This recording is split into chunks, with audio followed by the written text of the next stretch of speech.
Fala pessoal, bem-vindos a mais um vídeo aqui no canal. Primeiro vídeo do ano de 2024, então já desejo um feliz ano novo para todos e vou trazer aqui um conteúdo diferente, a minha defesa de TCC. Nesse caso, vai ser depois que ocorreu a defesa, né? Então eu vou trazer aqui como é que como é que eu apresentei, né? Então, se vocês tiverem dúvida e caso vocês queiram dar uma lida no conteúdo, no texto, vai estar um link na descrição aqui do repositório aí da UFAL, Campus Arapiraca, né? Então lá tem todos os TCCs de todos os cursos de Arapiraca. Se você quiser dar uma olhadinha, vai estar o link na descrição. Bom, pessoal, caso você goste do vídeo, deixa aquele joinha, se inscreve no canal, né? Ativa o sininho e vem para o CNN.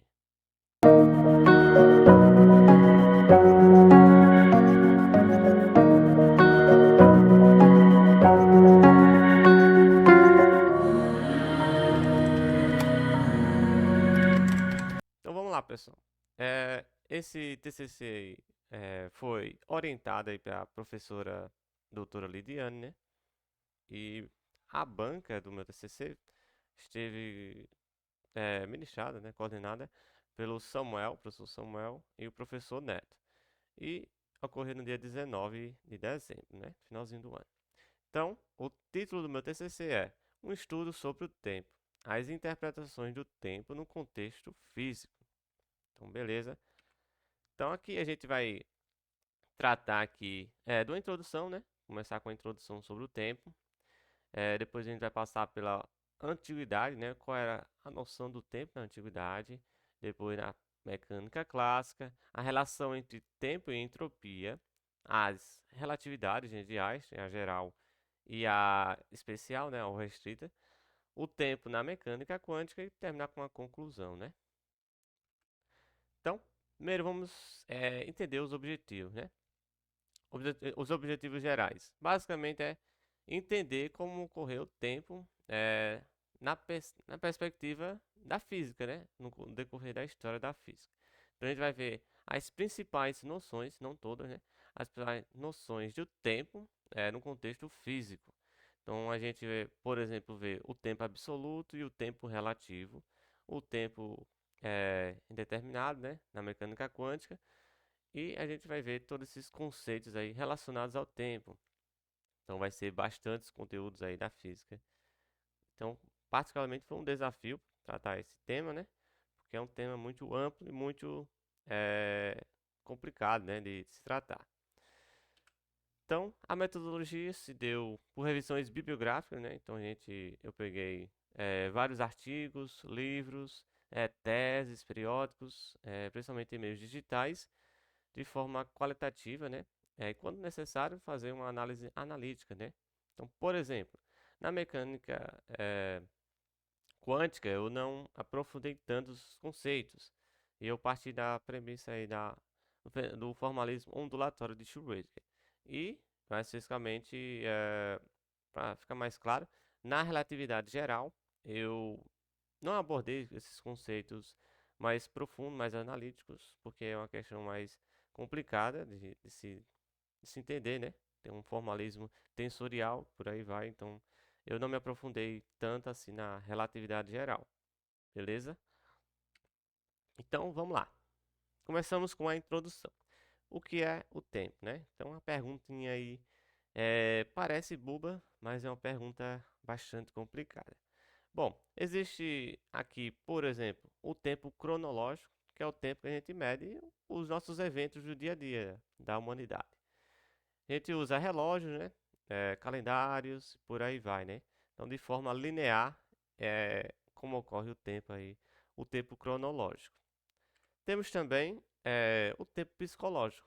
É o tempo subjetivo, onde cada ser pode medir o tempo de formas distintas, né? Por exemplo, quando a gente está numa situação de muito estresse, a gente pode perceber que o tempo passa mais devagar, né? Enquanto que se a gente estiver numa situação divertida, alegre, com uma pessoa que a gente ama, o tempo parece passar rapidamente, né? Parece que o tempo voou, né? Aquela noção de subjetividade, né? Então, por exemplo, dos sonhos, né? Como está na figura 2. Então, o tempo nos sonhos é um pouco estranho, né?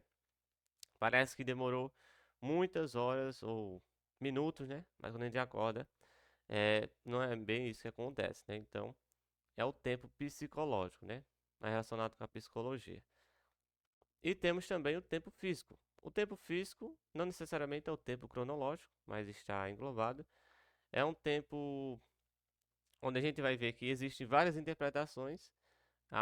Nessa figura aí, a interpretação de Einstein do espaço-tempo. Então, a gente vai ver que existe muitas coisas interessantes aí relacionadas ao tempo, que a gente nem sequer se pergunta no nosso dia a dia, né? E eu trouxe aqui uma frase, né? Bastante instigante aí, de Santo Agostinho, que vai dizer o seguinte, né? O que é o tempo então? Se ninguém perguntar, eu sei. Mas se quiser explicar a alguém que me pergunte, né? Já não sei. Então, é uma coisa difícil, né? Eu vou perguntar a vocês, deixe nos comentários. O que é o tempo? Vocês parar no vídeo agora e responder. Colocar nos comentários. Vai ser um pouquinho complicado, né, de resolver. Porque o tempo é uma coisa bastante intrigante que ainda assim existem muitas dúvidas relacionadas a isso. A gente vai ver mais pra frente, né? Então, agora vamos chegar aqui na introdução, que seria a medição do tempo, né? Bom, o tempo é medido em segundos, no SI, né? Então, no Sistema Internacional de Medidas, em segundos. E ele é definido como sendo o quê? Um segundo é a duração de aproximadamente 9 bilhões de períodos de radiação características do Césio 133, que é empregado um relógio atômico, né? Do livro de Moisés. O que acontece? Moisés de física básica, certo? O que acontece? O Césio 133 é um isótopo estável, ele é um único estável do Césio, e esses períodos aí de radiação aí ocorrem a cada 9 bilhões. Então, é uma coisa bastante precisa. Então, o nosso segundo hoje é definido dessa forma, atualmente, né? Então, relógios atômicos são os relógios mais precisos que a gente conhece, né? No nosso dia a dia, né? Então, no mundo micro. Existem também outros relógios bem precisos, que eu não vou abordar aqui, né? Que está relacionado aí com pulsares, etc. Pra gente entender, né? Mas, de forma geral, essa é a definição de segundo, né? Que a gente usa no nosso dia a dia, né? Nos relógios, etc. Então, aí já vem o relógio, né? Como a gente mede o tempo? Através dos relógios comuns no nosso dia a dia, né? Relógios mecânicos. Tem esse relógio aí da figura 5, né? O relógio de pêndulo, não é muito usado agora atualmente. Ele possui muitas imprecisões. Temos também os batimentos cardíacos, utilizado aí, por exemplo, por Galileu para a medição do tempo, né? Então, qualquer fenômeno periódico, aí, cíclico, da natureza, a gente consegue fazer uma medição do tempo, né? Consegue fazer uma estimativa aí de quanto tempo passou, né? Então, esses fenômenos oscilatórios a gente consegue mensurar aí o tempo, né? Os relógios, né? E chegamos agora na antiguidade, né? Então, as primeiras noções de tempo surgiram, obviamente, das observações naturais, né? Como é o caso aí do nascer do sol, como está na figura 6. Então, os povos antigos, né, os pré-históricos, já observavam que ocorriam os fenômenos aí, tipo nascer do sol e o pôr do sol. Então, separa o dia da noite, né? E por aí vai, né? Estações do ano, né? Você vê a questão de fenômenos aí como chuva de meteoros, ou clima, etc. Então, os povos antigos, né? Eles começaram a tentar mensurar isso, né? Por que fizeram isso? Para evoluírem como sociedade e construir aí uma agricultura, né? Para a gente saber plantar um feijão, a gente tem que saber qual o melhor tempo propício, né, para isso. Qual o tempo de chuva, por exemplo, onde tiver seca, etc. Então, a gente precisa dessas noções, né? Então, os povos antigos, né, como egípcios, maias, construíram os primeiros calendários, né? Que são fundamentais para o nosso dia a dia, para a gente mensurar o nosso dia a dia, né? Como a virada de ano, etc. e tal. Então, os calendários seriam calendários lunares, os solares, e o calendário que a gente usa hoje, tá aí a figura 7, é o calendário gregoriano, né? Dividido em dias, semanas, meses e anos. Então, você tem aí 12 meses em um ano, onde você tem entre 28 e 31 dias cada mês, né? Aí você tem a cada 4 anos um ano bissexto, seria um dia a mais, né, em fevereiro, só para fazer essa correção, né, da volta, da rotação da Terra, né, e da translação em torno do Sol, né? Então, fazer essa correção. Esse é o nosso calendário que a gente usa no nosso dia a dia. Então, vieram essas primeiras noções de tempo aí da antiguidade. E quem representa melhor, digamos assim, uma física primitiva, digamos assim, é a física de Aristóteles. Bom, o que Aristóteles pensava aí de forma bem resumida, né? Ele pensava que todas as coisas que existem, né, na Terra, possuem aí quatro elementos básicos, né? Os quatro elementos de Aristóteles, que seriam o ar, o fogo, a terra e a, e a, e a água, né? É a água. E desses quatro elementos, você tem duas qualidades para cada. Por exemplo, o fogo, ele é quente e seco para Aristóteles, né? E quando você, por exemplo, você joga uma pedra, né? Pega uma pedra, joga para cima. O que vai acontecer com a pedra? Ela vai cair, né? Para Aristóteles, ela procura seu lugar natural, né? Esse lugar natural para a Terra, uma pedra no caso, é o centro da Terra, né? Então ele dizia que esse é o lugar natural, né? E no caso do fogo, ele dizia que o fogo tem um lugar natural como o céu, no caso a, a camada lá de, não é a camada de ozônio, né? Mas a atmosfera, né? No caso da atmosfera. Então por isso a chama da vela procura o céu, no caso, né? Ficar nessa vertical, né? Para Aristóteles, no caso, né? Então, tem essa noção mais filosófica, digamos assim, e natural, né? É natural dispensar que, para ele, que isso seja correto, né? Ainda não tinha muitos avanços aí da física, era o começo aí da ciência, da história, né? Da física, né? E por que eu estou falando tudo isso? Porque o tempo para Aristóteles era uma coisa relacionada ao movimento. Por que relacionada ao movimento? Por exemplo, vamos fazer o seguinte análise, né? Se a gente olhar para um relógio, né? Olha um relógio da sua casa, por exemplo, daqueles de ponteiro mesmo, né? Perceba o seguinte: é, tem dois, geralmente tem dois, né? Dois, como posso dizer, dois guias, né? Tem o guias para as horas, né? Que vai movimentando, né? E o guia dos minutos, né? Ou dos segundos aí. Caso você tenha, um representa, por exemplo, 8 horas, né? O 8 e o outro vai estar no 12. E vai ter um terceiro, que talvez tenha ou não, né? Que vai ser relacionado ao segundo, né? Percebe que esse do segundo é mais perceptível de ver, né? Ele vai percorrendo, né? Cada trecho da nossa circunferência do relógio, né?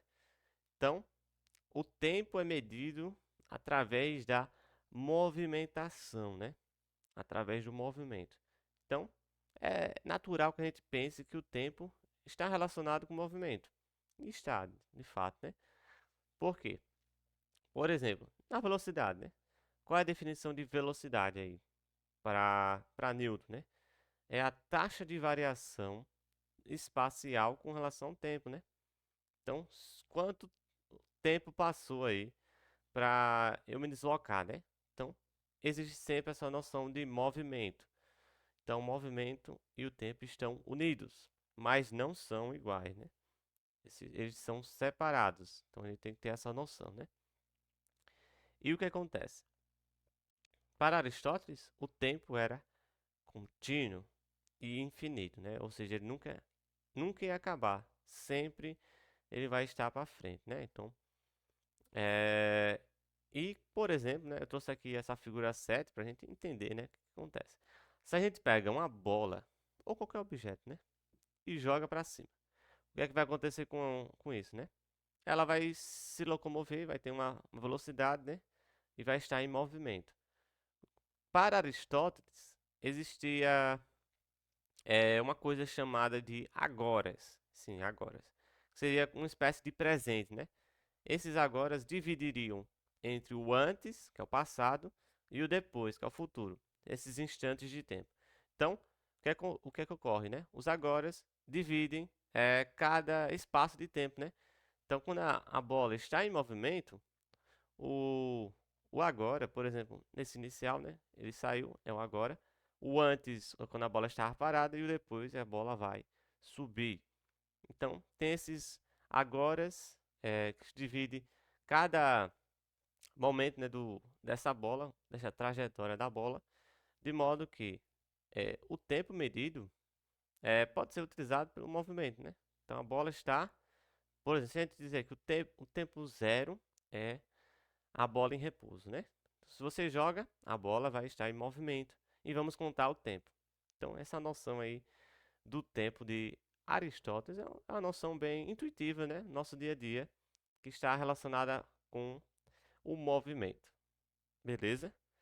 É, e o que Aristóteles também dizia? Que o tempo é percebido pela alma. Que alma seria essa? Não necessariamente seja a alma religiosa, né? Mas a alma no seu sentido de subjetividade, no nosso sentido de humanidade, né? Algo como se fosse nossa mente, por exemplo. Então, o tempo era percebido por nós, né? Pela nossa alma. Então, a gente consegue compreender a noção do tempo porque a gente tem essa espécie de alma, né? Essa presença, digamos assim. Então, a gente consegue perceber que o tempo passou nosso dia a dia, porque a gente tem essa noção aí, para Aristóteles, que a gente tinha essa alma, que ela percebe aí a passagem do tempo, né? Beleza? E agora vamos chegar na mecânica clássica, né? Essas duas figuras, né?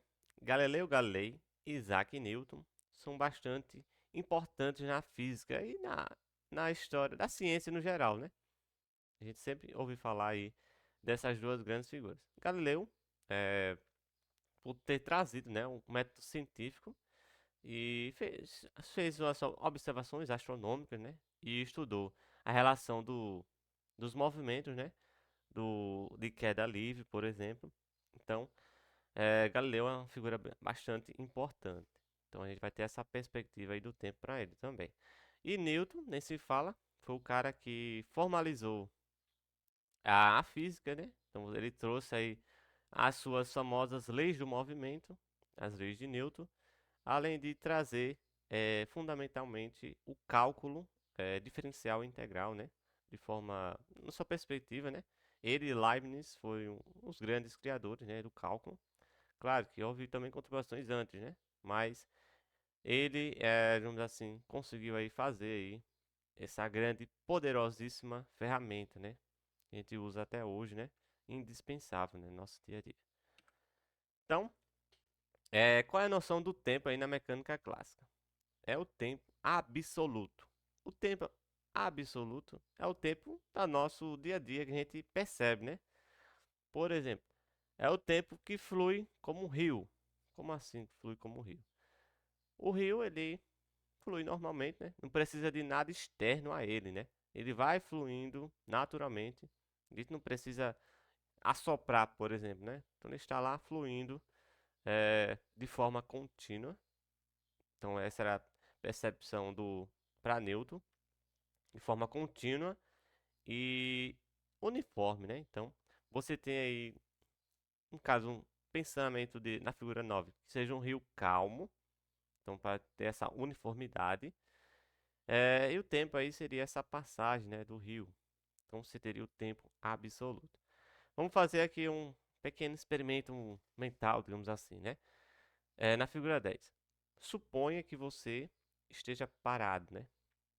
Suponha que você esteja parado, vendo os carros andarem, né, tranquilamente, né? E você decide, junto com um amigo seu, a medir o tempo. Um amigo seu está dentro de um carro em movimento, né? Uma velocidade qualquer, né? Diferente de zero. Então ele está, por exemplo, a 100 km por hora. Então ele está em 100 km por hora em relação ao amigo, né? Que está em repouso. Então, se você marcar o tempo sincronizado junto com o seu amigo, que está em movimento, o que é que vai acontecer? O tempo marcado por ambos será exatamente igual. Então, a gente não percebe no nosso dia a dia que o tempo atrasou, né? Porque a gente andou de avião, por exemplo, né? Então, um relógio aqui, a gente não percebe que existe diferença, né? Parece que o tempo está normal, não mudou nada. Então, essa noção aí de tempo absoluto é o tempo que não precisa de nada externo, né? Então, ele ocorre naturalmente, né? Não importa se você está em movimento ou se você está parado. Então, o tempo é absoluto, beleza? Para entender um pouquinho melhor, vamos ver aqui as transformações de Galileu. O que seriam as transformações de Galileu? Basicamente é você pegar um sistema de coordenadas, né? Tá aqui o nosso x, y, z, e transformar em outro sistema de coordenadas. Nesse caso, vai estar em movimento uniforme, com velocidade v constante, né? Porque por isso uniforme, não tem aceleração, em relação ao outro referencial, né? Então percebe pela figura que os dois referenciais aí são semelhantes, né? Praticamente são idênticos. O que acontece? A única diferença é a velocidade aí do referencial O'. Que vamos considerar o seguinte, que em t igual a zero, ou seja, é o tempo medido pelo referencial C', né? Que é o referencial O. Em t igual a zero, o outro referencial coincide com o mesmo ponto, né? De origem. Então, os dois partiram da mesma origem e depois de um certo tempo, t, os dois percorreram. O que acontece, né? É, os três eixos estão paralelos, né? Então, você não tem nenhuma angulação entre eles, o que vai facilitar os nossos cálculos, né? Então, lembrando que t igual a zero e t' igual a zero, as origens se coincidem, beleza? Então, partiram do mesmo ponto. De modo que a gente vai ter aqui as equações das transformações de Galileu para as posições. Temos aqui x', y', z', z' e t'. Percebam o seguinte, que y e z são iguais, né? Ambos referenciais. Não há mudança, porque a velocidade está apenas no eixo x, como a gente viu na figura anterior, né? Aqui, ó. Está apenas no eixo x. De modo que a única diferença aí da posição vai ser em relação a x'.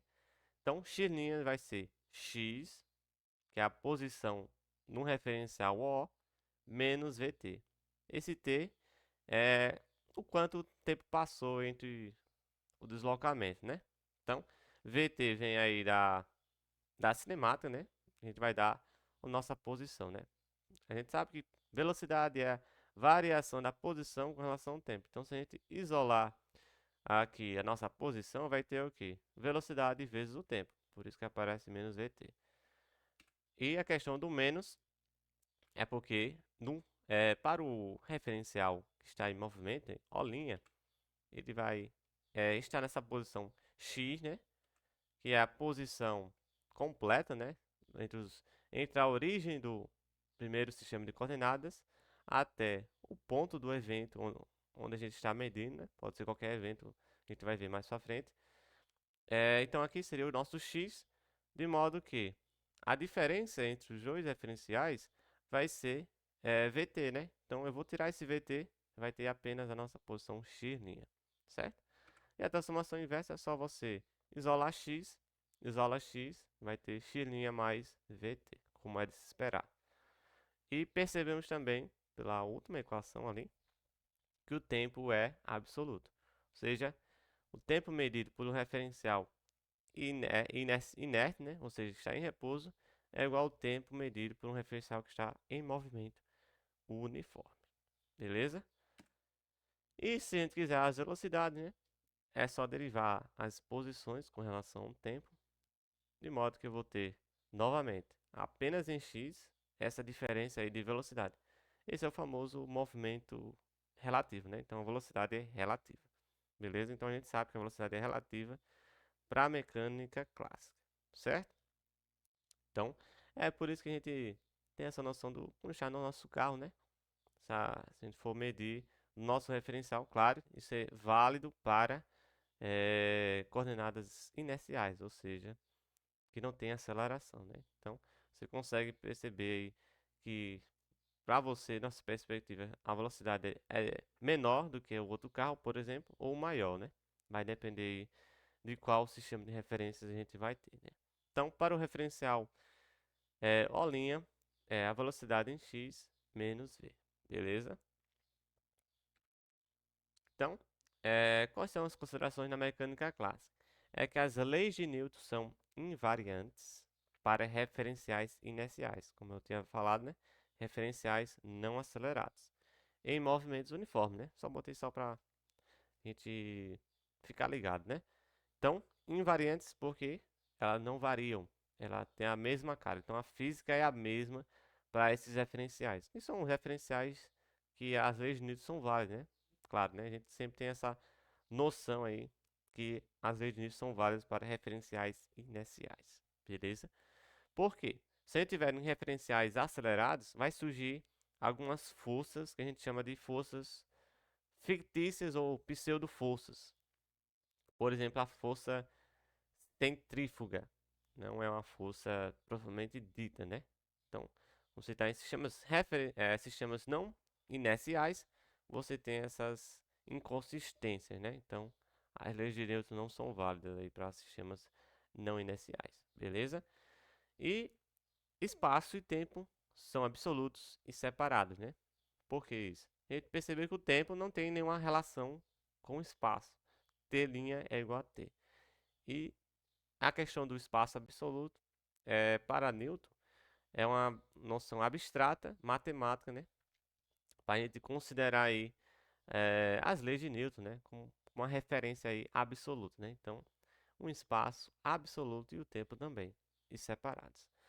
E a gente viu que o movimento é relativo, né? Pelas equações aí da velocidade. Beleza? Próximo tópico é a relação aí do tempo aí com a entropia. O que acontece? A gente pode se perguntar, existe tempo negativo? E sim, existe. É o tempo à esquerda do zero. Então, na mecânica clássica, o tempo é invariante a reversões temporais, né? Então, não importa se a gente considerar o tempo negativo ou positivo, as leis de Newton são as mesmas, desde que a gente obedeça aquela regrinha, né? Que seja referenciais inerciais, né? Beleza? Então, a gente pode usar tempo negativo ou tempo positivo. Isso quer dizer que a gente pode voltar no tempo? Vamos ver, né? Bom, para que a gente possa usar tempo negativo, por exemplo, a gente tem que obedecer uma regrinha básica aí da natureza, que é a conservação de energia, dada aí pela primeira lei da termodinâmica. Ela diz o seguinte, que a variação da energia interna de um sistema qualquer, sei lá, um sistema fechado, por exemplo, é igual a um dq menos gw, onde esse dq é a variação do calor, né? Calor é energia em trânsito, né? Menos dw. dw é o trabalho, né? Nesse caso, eu peguei aqui elementos infinitesimais, né? De modo que a gente tem essa relação. Percebo que esse menos aí é uma questão só formalista. Então, é uma questão mais, vamos dizer assim, de convenção, né? É uma convenção usar o menos para trabalhos realizados pelo sistema, né? Se você realizar um trabalho sobre o sistema, a gente tem um mais, né? Então, essa é a primeira lei da termodinâmica, que diz a conservação da energia. Então, se a gente conservar a energia nas leis de Newton, a gente consegue aí usar tempo negativo sem problema nenhum. Porém, existe uma coisinha chamada inversibilidade do tempo. O que seria isso? Por exemplo, se a gente pega um copo, aqui ó, um copo de vidro, e a gente solta ele e cai. Eu não vou soltar porque não quero que ele quebre. A gente solta e ele cai. Devido à gravidade, né? Beleza? Então ele cai e quebra em vários pedaços. A gente não vai esperar que o copo retorne, no caso os cacos de vidro retornem ao copo original de forma espontânea, né? Então isso jamais vai acontecer, né? O que ocorre com isso?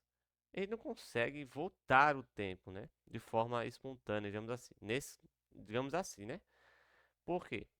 Existe uma coisinha que a gente vai ver daqui a pouquinho que está relacionada a essa questão digamos assim, do tempo, né? De como o tempo progride. Então, o copo vai quebrar e a gente não vai conseguir retornar ao copo como era antes, sem que a gente aplique algum trabalho externo, né? O mesmo ocorre com um copo com gelo. O que acontece com o gelo? O gelo ele vai começar a derreter, né? Como a gente deixa no, claro, fora de um ambiente externo, né? Um ambiente onde você tem, por exemplo, ao ar livre, né? Então, o gelo vai derreter de modo que a gente não vai ter mais gelo, a gente vai ter água, né? No estado líquido. Então, essa é a questão da inversibilidade do tempo, né? A gente jamais vai ver que a água vai se transformar em gelo de forma espontânea, né? Então, são os processos aí chamados irreversíveis. Então, existe aí a coisinha chamada entropia. A entropia é uma grandeza física, né? E ela mede basicamente o grau de agitação aí, o grau de agitação não. Ela mede o grau de desordem, né, de um sistema, né, de aleatoriedade. Ela também pode ser interpretada no contexto estatístico e contexto termodinâmico. Esse caso aí é o termodinâmico. O estatístico seria é, está relacionado com a entropia de Boltzmann, certo? Se você quiser dar uma olhadinha no meu arquivo aí no texto do TCC, vai ter um apêndice aí relacionado à entropia de Boltzmann, né? Então ele traz essa formalismo mais estatístico. De modo que eu tenho o seguinte, a entropia infinitesimal total, ds, é o que? dq sobre t, esse t aí, t maiúsculo, é a temperatura em Kelvin, beleza?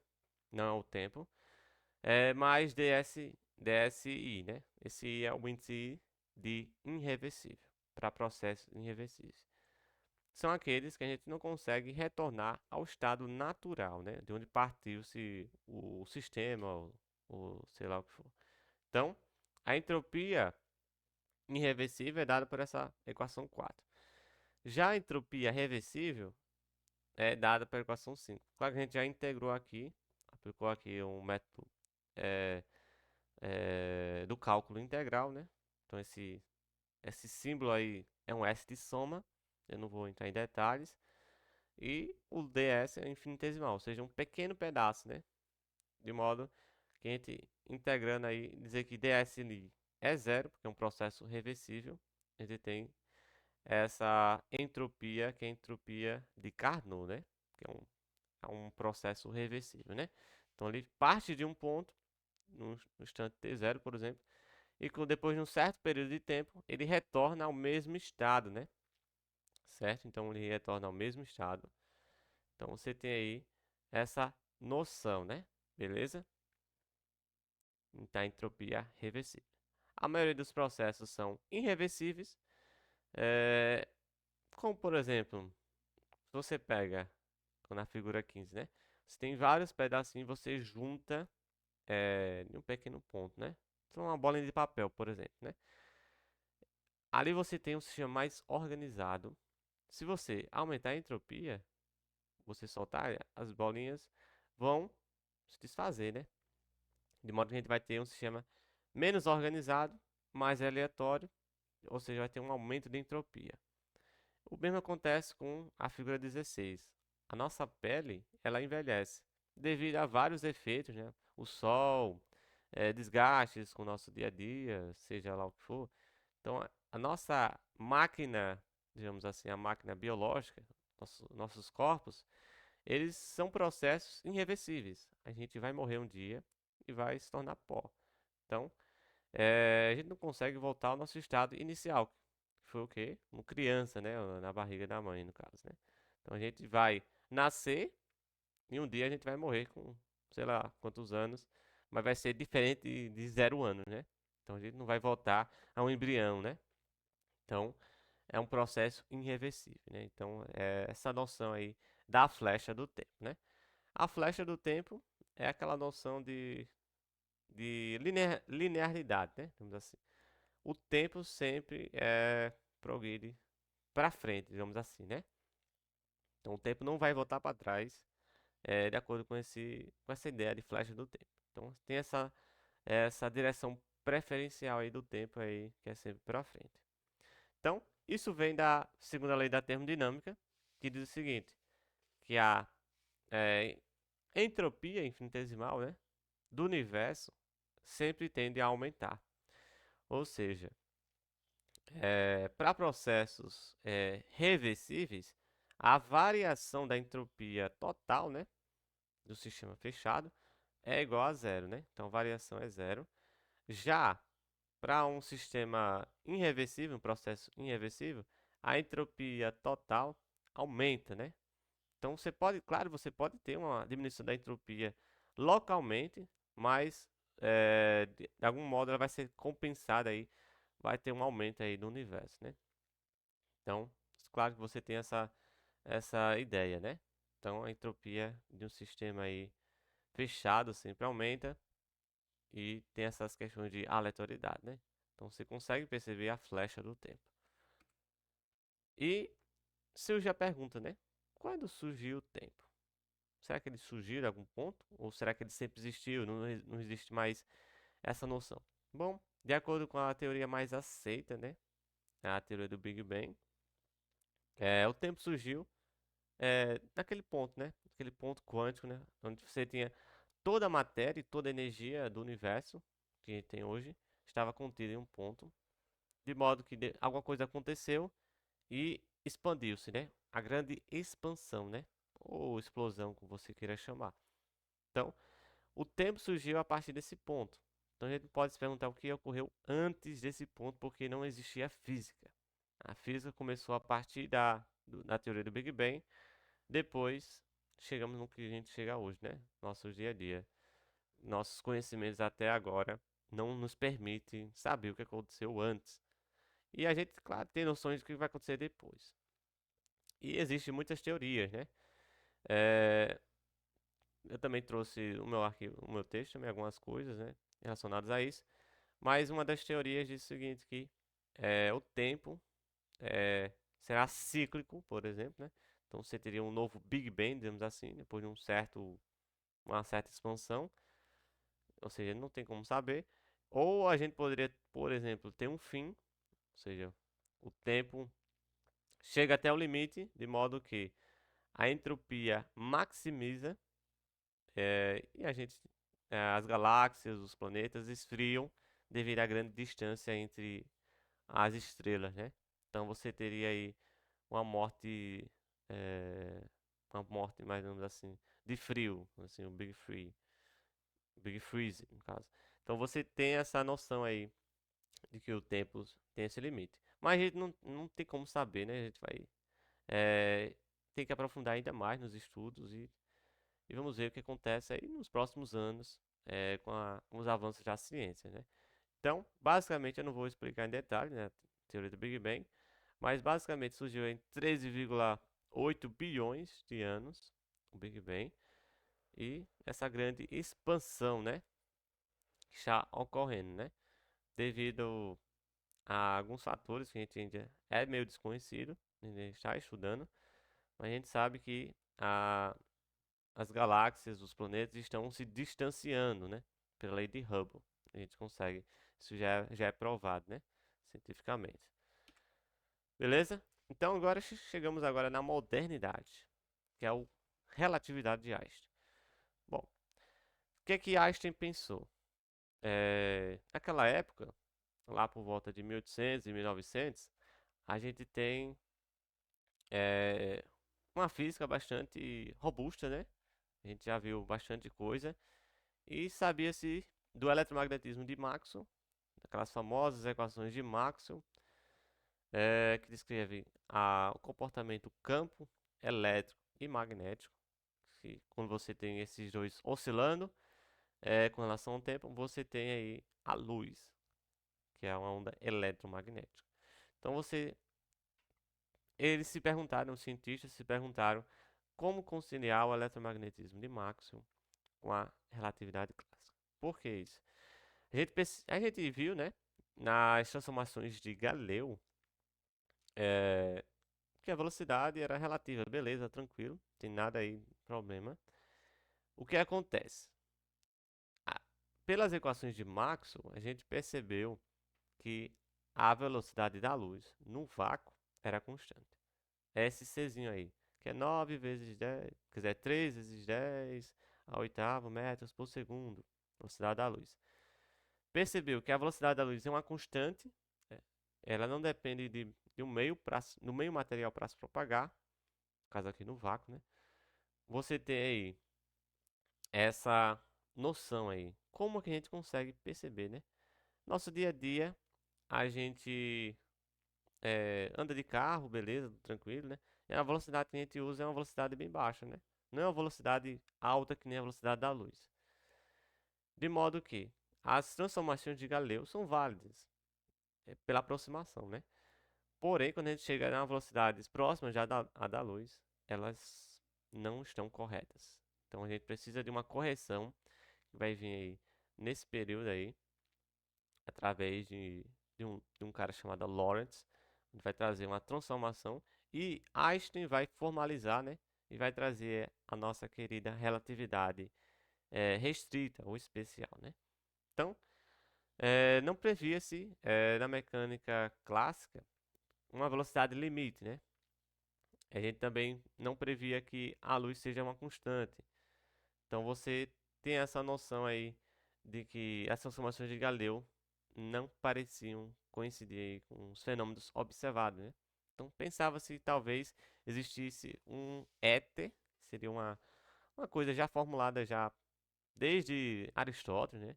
Aí foi tentado, né, achar se existe ou não um éter. É um meio invisível que estariam em todo o universo, né? De modo a tentar corrigir a velocidade da luz, né? Para dizer que ela se propaga aí através desse éter. Mas muitos estudos e experimentos foram feitos e a gente não conseguiu até hoje encontrar algum, eh, alguma prova sobre o éter. Então a gente não tem nenhuma prova relacionada a isso. Até que até um experimento famoso, né? Que ocorreu do interferômetro de Maxwell e Morrow, eu não sei pronunciar direito esse nome, mas eles tentaram encontrar esse tal éter, né?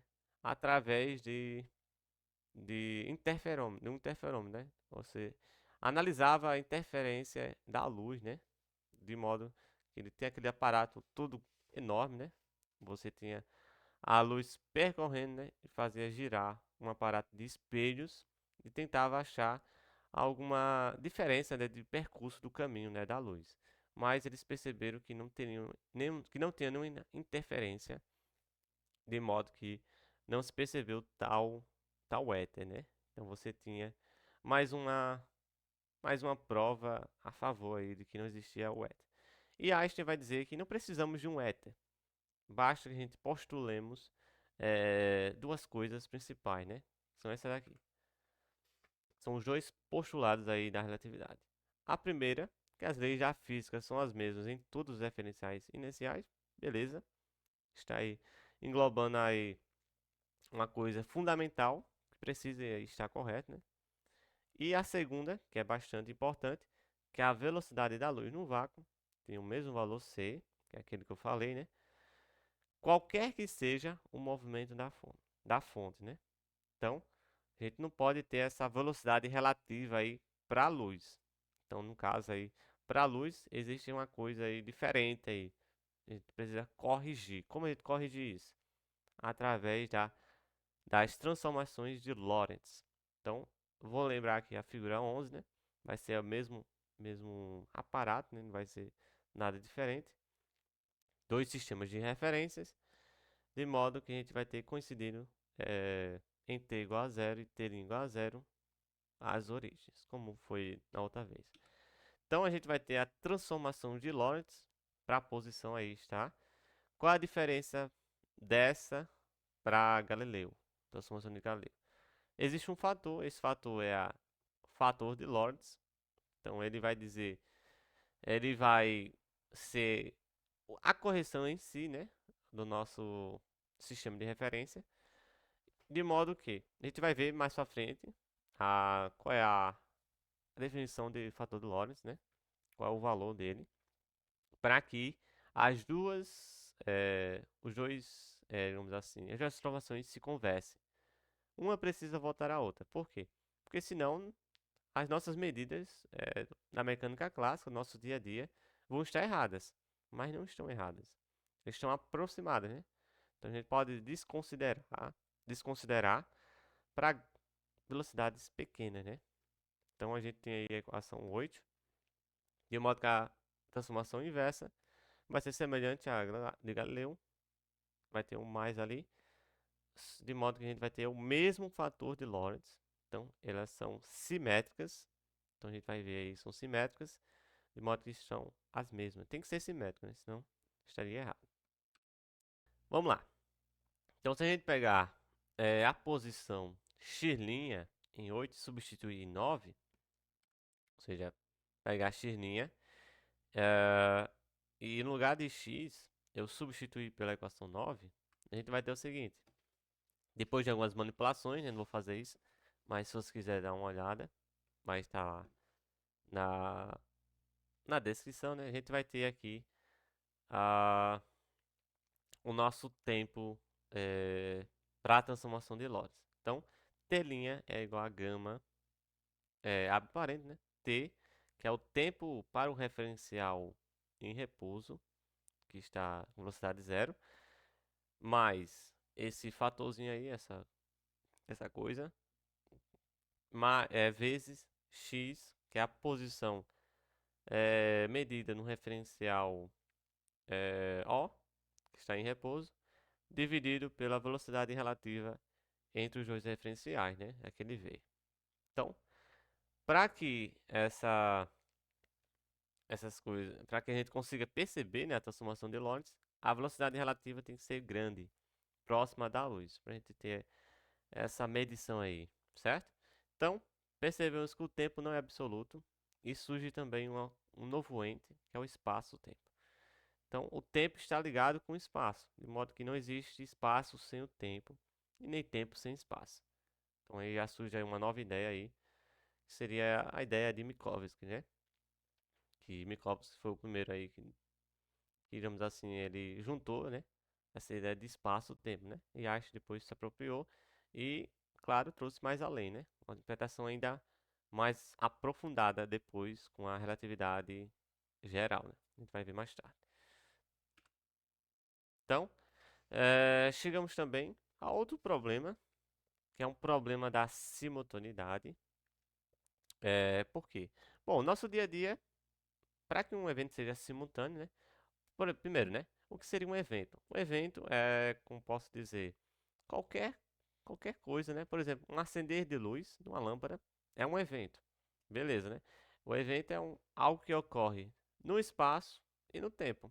Beleza? Basicamente é isso, né? Pode ser qualquer coisa. Então, se dois eventos, quaisquer, né? São simultâneos, o que isso quer dizer? Que no mesmo instante de tempo, eles ocorrem, né? Então, o nosso dia a dia, tranquilo, né? Eventos são simultâneos, ocorre no mesmo tempo. Porém, quando a gente está com a luz, por exemplo, né? Alguns eventos já à luz, aqui eu trouxe aqui uma figura 15, né? Quer dizer, a figura 18, desculpa, onde a gente vai testar aí a simultaneidade, né? Então, você tem dois referenciais. Primeiro, o referencial da nave, vamos dizer que ela está em movimento uniforme, beleza? Em relação à superfície da Terra, né? Tá ali a pessoa. E vamos considerar que os dois referenciais são inerciais, beleza? Beleza, né? Tranquilo, né? A nave está com velocidade v, por exemplo, para a direita, como mostra a figura, né? De modo que, no primeiro instante, né? Para a pessoa que está dentro da nave, A luz da lâmpada vai chegar ao mesmo tempo nas duas paredes. Então, digamos que tenha dois detectores, né? Vai chegar no mesmo instante, ao mesmo tempo. Então, os dois eventos são simultâneos para a pessoa que está na nave, que está em movimento, próximo à velocidade da luz, certo? Já para a pessoa que está na Terra, ela vai ver uma coisa estranha. Ela vai ver que a luz chega primeiro na traseira da nave, né? Ou seja, na parte de trás, como a gente pode ver pela figura. Por quê? Porque a nave percorreu uma certa distância. E pelo segundo postulado de Einstein, a velocidade da luz ela é constante. Então é o mesmo c. De modo que ele não pode aí sofrer variações. Então ele vai chegar primeiro na traseira, depois na dianteira. Então, de modo que se dois eventos são simultâneos para um referencial, isso não quer dizer que são simultâneos para outro referencial. Isso é de forma geral, né? Então, percebemos isso, né? Para a pessoa que está dentro da nave, que está em movimento uniforme, né? Velocidade constante, e próxima da luz, os eventos são simultâneos. Mas para outra pessoa que está em repouso, não são. Beleza? Então, essa noção de simultaneidade. E vamos trazer aqui mais uma coisa bastante importante, né? Que é a dilatação temporal, né? E Einstein gostava dos famosos experimentos mentais. Então vamos mais um experimento mental. Suponha que Einstein, que é a figura ali que está na estação, né? Que está no chão, queira medir o tempo junto com sua amiga Marie Curie. A Marie Curie, para quem não sabe, é uma cientista famosa, né? Ganhou 2 prêmios Nobel, um na física, outro na química, primeira mulher, né? E a primeira pessoa a ganhar 2 prêmios Nobel em áreas distintas, né? Então é bastante importante.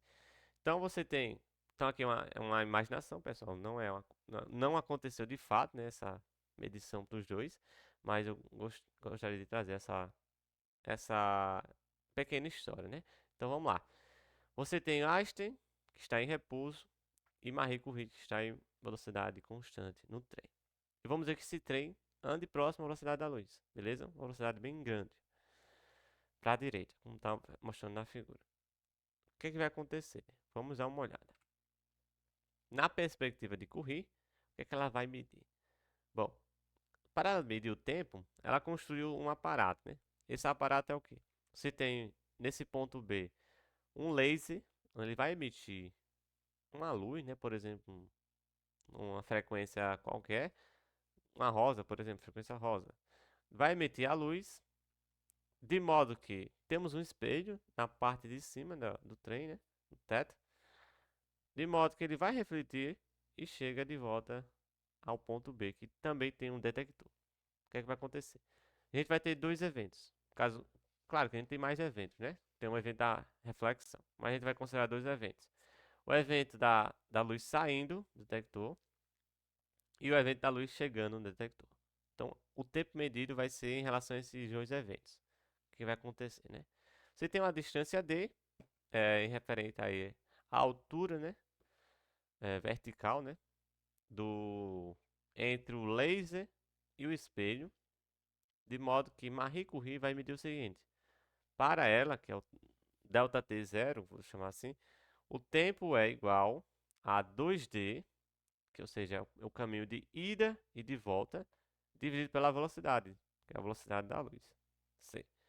Então aqui a gente está considerando todas a configuração ideal, né, tal, no vácuo, etc e tal, para eh, não necessariamente precisa ser no vácuo, né? Então, mas tá em um meio aí homogêneo, digamos assim, para não ter essas diferenças aí da velocidade, né?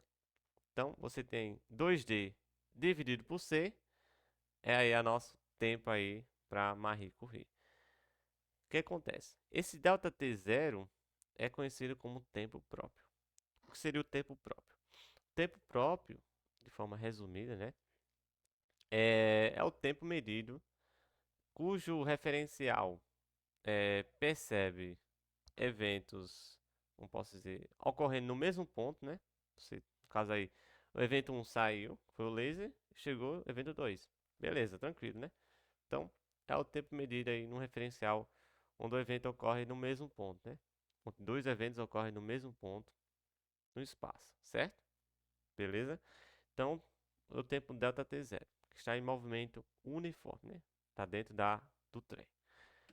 Porém, para Einstein, que está externo do trem, o que acontece? Ele vai perceber que a luz percorre uma trajetória diferente, né? Esse triângulo aí, como mostra a figura.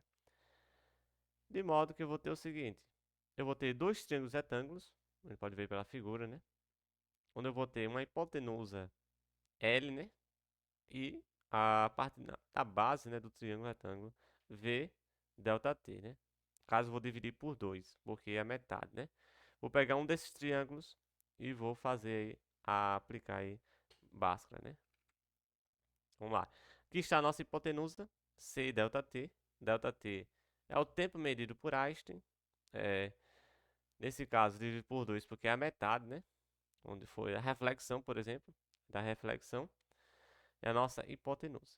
De modo que a gente aplicar o teorema de Pitágoras, a gente vai ter o seguinte: depois de algumas manipulações, delta t, tempo medido por Einstein, é 2d dividido por c, que é justamente o que a gente viu em Marie Curie. Deixa eu botar aqui: 2d sobre c, vezes esse fator, né? 1 sobre a raiz quadrada de 1 menos v quadrado sobre c quadrado. De modo que eu vou ter delta t igual a delta t zero dividido por esse fatorzinho aí, né? O que ocorre? Esse fator, 1 sobre a raiz quadrada desse valor, é conhecido como fator de Lorentz, que é aquele fator das transformações de Lorentz que a gente viu. É uma das formas de a gente chegar no fator de Lorentz através da dilatação, né? Existe outro que eu mostrei no meu texto, né? Se você quiser dar uma olhadinha, o link está na descrição. Então, 1 sobre a raiz quadrada de 1 menos v quadrado, que é a velocidade relativa entre os dois diferenciais, dividido por c quadrado. Beleza?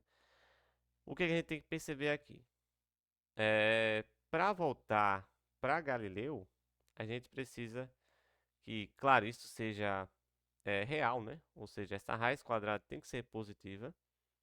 Ou seja, essa fração v quadrado sobre c quadrado tem que ser menor do que 1. Beleza?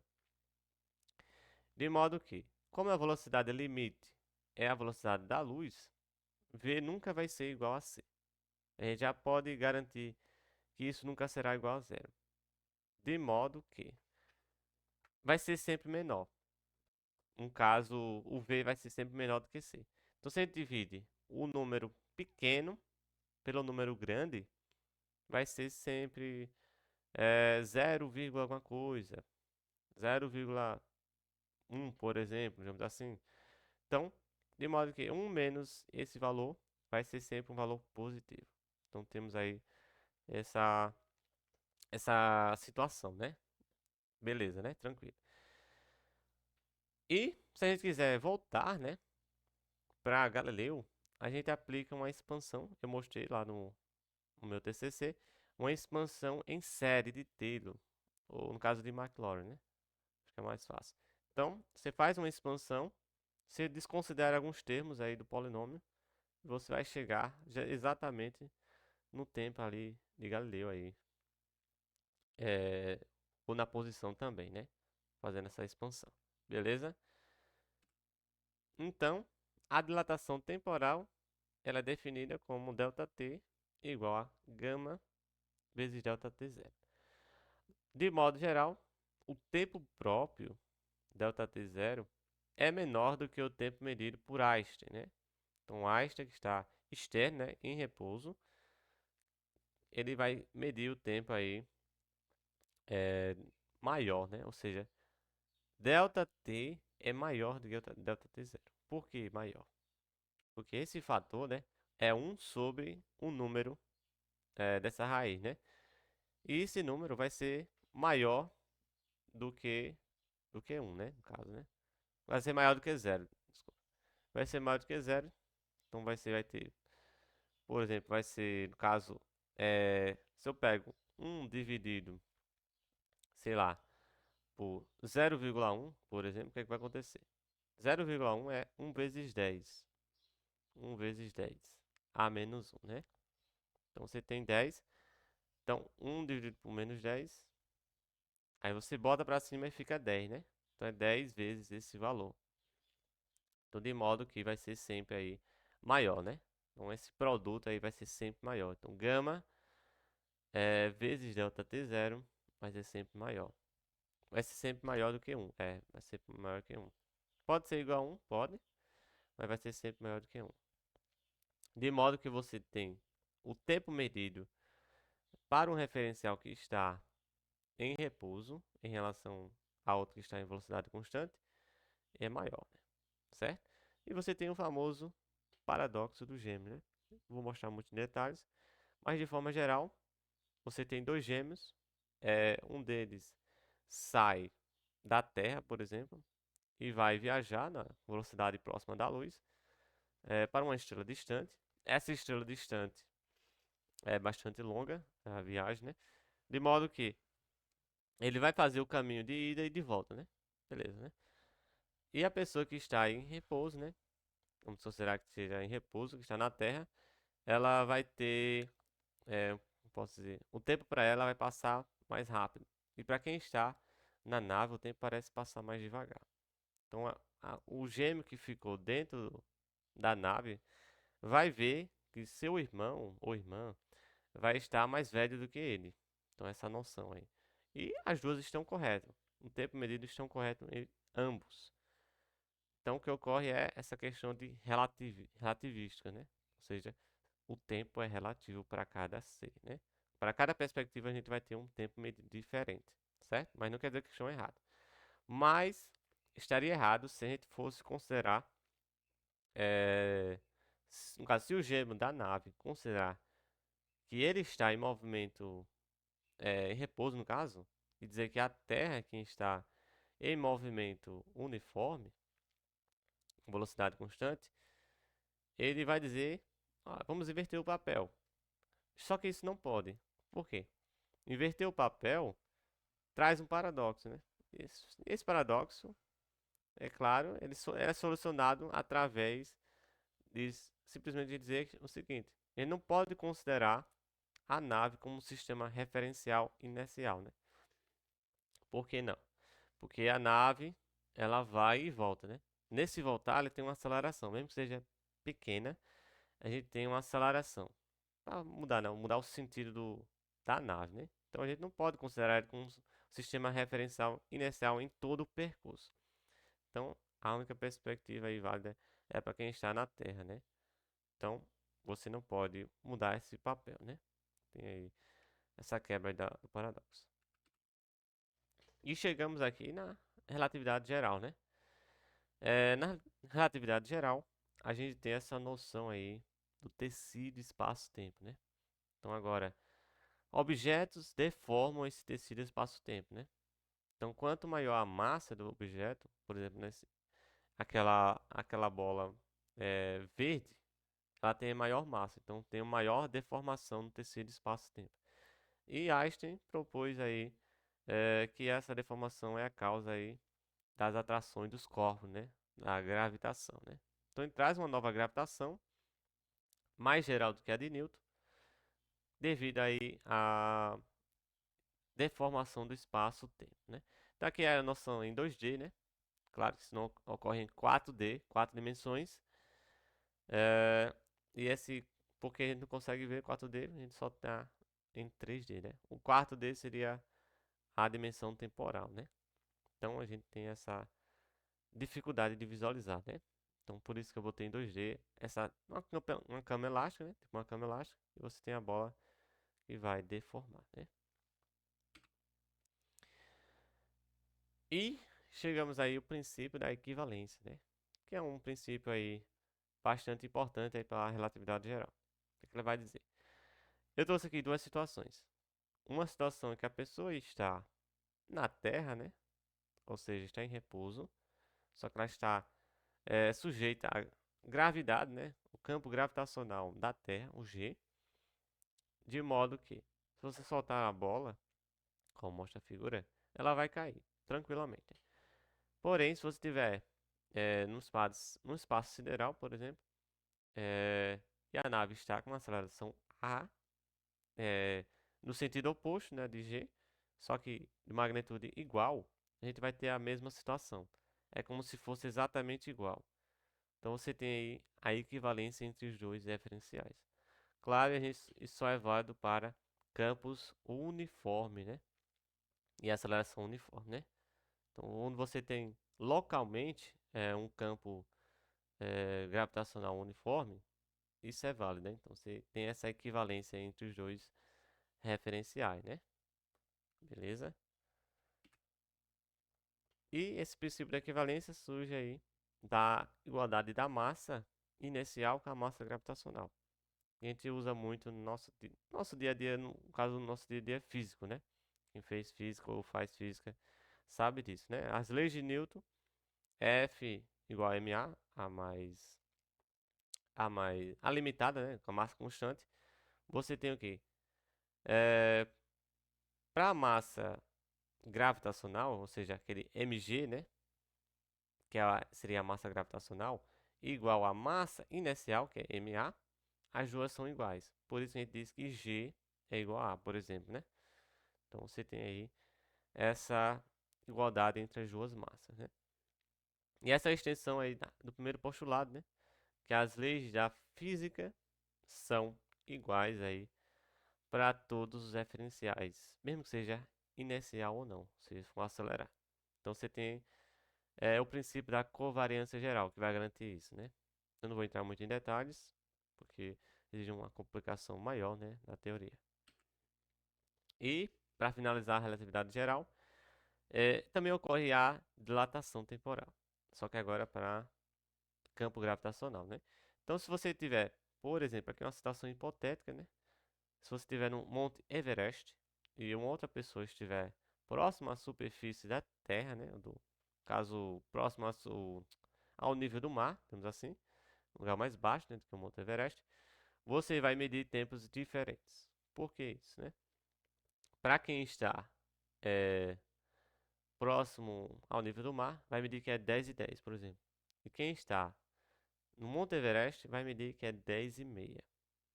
Claro que essa diferença é muito gritante. Não é o que ocorre no nosso dia a dia, né? A diferença é muito pequena, né? Mas existe diferença. Então, para quem está, vamos dizer assim, morando num andar muito alto, o que é que vai acontecer? O tempo vai passar mais rápido, né? E para quem está mais próximo à superfície, né? Quem mora no térreo, por exemplo, vai o tempo passar mais devagar, né? Claro que essa diferença é muito pequena, né? Temos um campo gravitacional não muito expressivo, né? Então, quanto maior o campo gravitacional, maior essa questão da dilatação, né? Dilatação temporal. Então, você tem aí a dilatação temporal também para campos gravitacionais. Beleza? E chegamos no último tópico. Então, chegamos agora na mecânica quântica, onde é um mundo muito pequeno, né? Trouxe aqui uma representação do átomo de hidrogênio, né? Figura 25.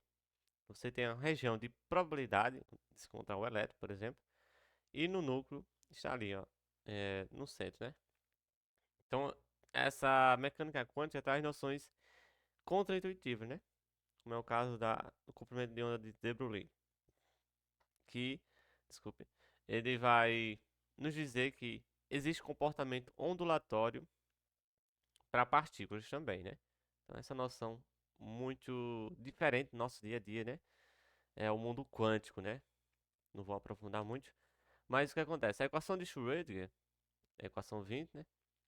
Você tem uma Hamiltoniana, operador, né? Vai aplicar numa autofunção ou autovetor e vai nos retornar,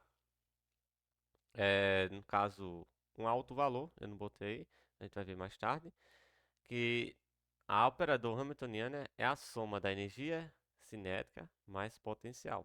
Na equação 21 a gente tem essa parte esquerda, né, da igualdade, né, que é a Hamiltoniana. Então, esse primeiro termo é a contribuição da energia cinética e o segundo termo da energia potencial. Então você tem aí. Lembrando que o I é a raiz quadrada de menos 1, número imaginário. H cortado é H sobre 2π. H é a constante de Planck, uma constante bem pequena, né? E del t é a derivada parcial, né? Em relação ao tempo. Psi é a nossa função de onda, ela vai nos dar a informação necessária para entender aí como uma partícula quântica está se comportando, né? Então está nos três eixos e o eixo temporal também. Então você tem aí a equação de Schrödinger completa, equação 21, onde esse V é o nosso potencial. Ele não vai depender do tempo, se dependesse teríamos uma complicação a mais, então ele vai depender apenas da posição, né? X, Y, Z. E esse M é a nossa massa, né? Eu vou dizer aqui que isso não é relativístico, né? Se for relativístico, vai ser mais difícil, né? Então, isso aí é semiclássico, beleza? E ali, esse triângulo invertido, digamos, para quem nunca viu, é o operador laplaciano, né? Vai trazer as derivadas parciais das posições, né? Nesse caso. Então, eu vou dizer o seguinte, é isso, né? Se eu quiser solucionar, né, a parte temporal, que é o que a gente quer, eu vou dizer que a minha função psi é o produto de cada uma dessas componentes, né? Ou seja, é x vezes y vezes z vezes t. Eu posso fazer isso, né? Se psi é uma função de quatro variáveis, então o produto de cada uma dessas quatro variáveis, né? Separadas, né? Então eu vou dizer assim, eu vou separar a minha equação aí de Schrödinger. Então, substituindo, está aí na equação 23, de modo seguinte, eu vou tirar a dependência aí das outras funções de cada derivada, né? Como o Laplaciano ele depende aí de x, y, z, então eu vou dizer que, por exemplo, o primeiro termo, né? Ele vai sobrar y, z e t, maiúsculo, né? E a derivada parcial em relação a x, porque é só em x, né? O mesmo acontece com os outros, né? Beleza? Então, dividindo tudo por π, né? Que é o produto, eu vou ter a minha equação separada, né? Qual vai ser esse negócio, né? Vai sobrar 1 sobre x, derivada parcial, segunda em relação a x, por aí vai, né? Vou mostrar a figura. De modo que eu vou ter meu f de x, y, z igual a gt. Ou seja, é uma função da posição igual à função do tempo. Isso só é verdade se a igualdade for uma constante, né? Porque você tem duas funções com dependências distintas e são iguais apenas se for uma constante, né? Essa constante vai ser energia é, de modo que eu vou ter o seguinte, a parte temporal vai ser o quê? Del t, né? Então eu vou pegar assim, essa parte da direita, isso vai ser igual a E, então eu vou passar o t para lá, multiplicando, fica t, e passar IH cortado, dividindo, né? Eu posso multiplicar em cima e embaixo por I sobre I, que é igual a 1, né? De modo que I vezes I é I quadrado é menos 1. Então você tem o sinal de negativo, por isso o sinal negativo. Cuja solução é uma solução muito clássica, digamos assim, né? É uma solução do oscilador harmônico, né? Solução exponencial, geral, né? Então você deriva, ao derivar a equação, né? 29, você vai igualar com a equação 28, e eu vou ter a nossa constante K, vai ser igual a menos I E sobre H, né? H cortado, no caso, né?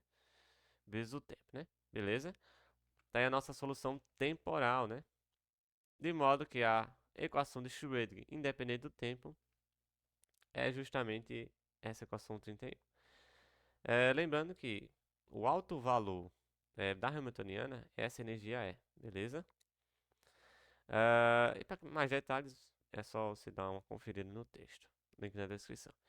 Então, uma vez encontrada a função de ondas espaciais, né, basta multiplicar pela equação 30, né, que é a solução temporal, e você vai ter aí a evolução temporal da sua partícula quântica, né? Então, você tem como ela vai se comportar em um determinado instante de tempo, certo? Porém, existe também uma coisa chamada incerteza, né? Essa incerteza vem com o princípio de incerteza de Heisenberg. O que ele diz? Ele diz o seguinte, que por exemplo, o caso mais famoso, né? Que é vamos considerar apenas no eixo x, né? A partícula se move no eixo x. Então, ΔX é igual a ΔPx, no caso não é igual não, vezes ΔPx, maior ou igual a h cortado por 2. Ou seja, tanto o momento quanto a posição, o momento é P, né? Que é a massa vezes a velocidade, e a posição x, possui uma alimentação, né? O que isso quer dizer em termos práticos, né? Se eu tenho uma grande precisão na posição, eu tenho uma pequena ou nula precisão em, em momento, né? Ou seja, no momento, ou na velocidade, né? Está englobado, né? Então, de modo que eu vou ter essa balança, né? Se eu tenho muita informação de uma, eu vou ter menos informação da outra. Isso que quer dizer a nossa desigualdade, né? O princípio de Heisenberg. Beleza? Esse delta é a incerteza, né? Que é a raiz quadrada é, da... Se eu me lembrar agora do... Qual o nome? Da média da grandeza, né? Ao quadrado, menos o quadrado da média dessa grandeza, né? Então você tem o desvio padrão, certo? Só questão de formalismo. Mais informações vai estar lá no texto. Então, para deixar explícito o tempo, né? A gente quer saber o tempo. Eu vou usar o seguinte, que ΔX é igual a V ΔT. A esse delta, vamos supor que seja a incerteza, né? Beleza? Então, você tem V ΔT, usando cinemática, né? Tranquilo. E vamos usar também a energia, né? Energia cinética. Eu vou dizer que a minha partícula não está sujeita a um potencial, né? Então, de modo que ela vai ter só energia cinética. É um meio de mv quadrado, certo? Só que a gente pode escrever isso em termos já do momento, né? O momento é massa vezes a velocidade. Então, se eu substituir ali, não, eu vou ter o quê? Momento ao quadrado dividido por 2m, certo? M é a massa da partícula. Então, se eu diferenciar a equação 34, eu vou ter o seguinte, que dE, a diferencial da energia, é igual ao momento na posição x, dividido por m, vezes dpx. Ou seja, o que é que eu fiz aqui? Eu desci o 2, né? Para a regrinha da derivação, né? Desce o 2, simplifica um 2 de baixo, então eu vou ter essa expressão, né? De modo que eu posso reescrever isso na questão da velocidade, né? Então, quem é o momento? É m vezes a velocidade, né? Então, m com m vai embora, sobra apenas v. Então, fica a equação 35, né? De modo seguinte, eu posso, se isso é válido para uma diferencial, que é um bem pequenininho, um intervalo bem pequeno, isso também vale para um intervalo pequeno também, né? Discreto, né? Então, ΔE é igual a V delta Px. De modo que delta Px é delta E dividido por V. Então, se a gente substituir essa equação 36 na equação 32 e pegar a 33 na equação 32, a gente vai ter justamente a incerteza para a energia e o tempo. O que ela vai dizer? Se eu tenho uma grande precisão da energia, eu não vou conseguir determinar aí o tempo aí, por exemplo, de um decaimento de algum isótopo, alguma coisa assim, né? Então, quanto maior a precisão de uma grandeza, menor a precisão dessa outra grandeza. É isso que a gente está dizendo, né? Claro que isso é perceptível para um universo quântico, ou seja, um mundo quântico, que é um mundo muito pequeno, né? Então, para o nosso dia a dia, isso não é necessário, né? A gente pode desconsiderar essa incerteza, né? Beleza?